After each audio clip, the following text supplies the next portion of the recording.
अनजान राही। गांव के पास एक पुरानी हवेली थी जिसके बारे में सुनते ही गांव के लोग डर जाते थे।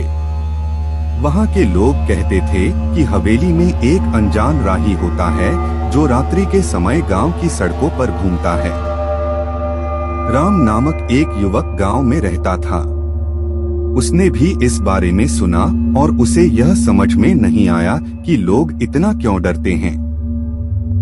एक रात उसने तोरण और दीपक लेकर यह तय किया कि वह हवेली में जाकर उस अनजान राही को देखेगा। रात के समय वह हवेली में पहुंचा।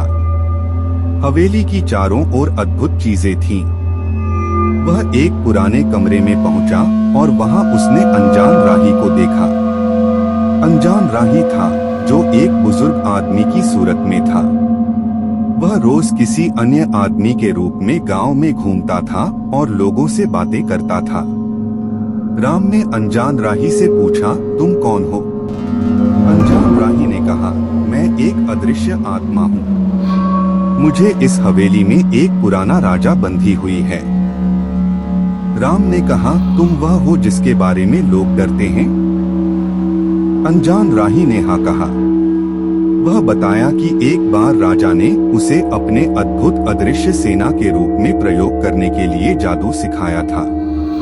अनजान राही ने जादू सीखा और अब वह उसी का परिणाम है। राम ने अनजान राही से पूछा, तुम्हें क्या करना है? अनजान राही ने कहा, मुझे मुक्ति चाहिए। क्या तुम मेरी मदद करोगे? राम ने हाँ कह दी। दोनों ने मिलकर एक योजना बनाया। वह जादू की पुस्तक की खोज में निकले और जब वह पुस्तक मिली तो उसने उस पुस्तक का उपयोग करके अनजान राही को मुक्त कर दिया। अनजान राही ने धन्यवाद कहा और वह हवेली से चला गया। जब राम गांव में वापस लौटा तो लोग उसे भले ही देख रहे थे, लेकिन उसने देखा कि वह सभी अदृश्य आत्माओं को देख सकता है। लोग उससे डरते थे, लेकिन वह अब उन्हें मार नहीं सकता था।